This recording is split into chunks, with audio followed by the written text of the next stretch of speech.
சென்னையில் விமான சாகச நிகழ்ச்சி முடிந்து 2 மணி நேரம் கடந்த பின்னும் மக்கள் கூட்டம் இன்னும் கலையாத சூழலே பல சாலைகளில் உள்ளது. இது குறித்த கூடுதல் விவரங்களை தருகிறார் நமது செய்தியாளர் ராஜகுமரன்.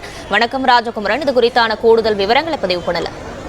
இந்திய விமானப்படையின் 92வது ஆண்டு நிறைவை முன்னிட்டு சென்னை மாநகரில் இன்று நடைபெற்ற மெரினா கடற்கரை மணல்வெளியில் அந்த விமான சாகச நிகழ்ச்சியை பார்ப்பதற்காக உலக சாதனை படைக்கக்கூடிய அளவிற்கு லட்சக்கணக்கான மக்கள் குவிந்திருந்தார்கள். உலகில் இதுவரை எந்த நாட்டின் எந்த நகரத்திலும் ஒரு நாட்டினுடைய விமானப்படையின் சாகச நிகழ்ச்சியை பார்ப்பதற்காக பொதுமக்கள் இத்தனை லட்சம் அளவு குவிந்ததில்லை என்பதன் காரணமாக அந்த சாகச நிகழ்ச்சியானது தற்பொழுது உலக சாதனை புத்தகத்தில் இடம்பெற்றிருக்கின்றது.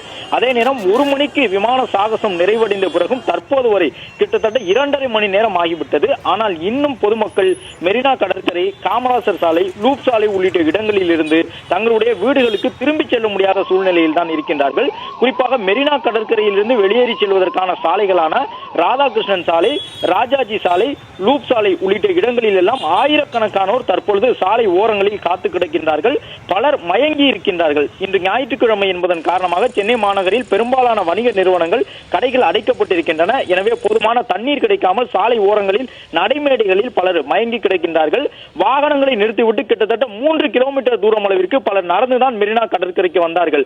கடற்கரையில் நடைபெற்ற சாகச நிகழ்ச்சி காரணமாக 3 கிலோமீட்டருக்கு முன்பாகவே வாகனங்களை நிறுத்திவிட வேண்டும் என்று காவல்துறையினர் அறிவுறுத்தினதன் காரணமாக பல்வேறு இடங்களில் மேம்பாலங்களுக்கு கீழேயும் வீடுகளின் ஓரங்களிலும் தங்களுடைய வாகனத்தை நிறுத்திவிட்டு 3 கிலோமீட்டருக்கும் கூடுதலாக நடந்து வந்து விமான சாகசத்தை பார்வையிட்டவர்கள் அதன் பிறகு இந்த கடும் வெயிலிலும் நடந்து செல்லக்கூடிய சூழ்நிலை இருக்கின்றது. போதுமான தண்ணீர் இல்லாததால் பலர் மயங்கி கிடக்கக்கூடிய சூழ்நிலையில் அங்காங்கு இருக்கக்கூடியவர்கள் அவர்களை தண்ணீர் தெளித்து அருகில் இருக்கக்கூடிய இடங்களில் இருந்து தண்ணீர் கொண்டு வந்து தெளித்து எழுப்புவதற்கான பணிகளில் ஈடுபட்டிருக்கின்றார்கள்.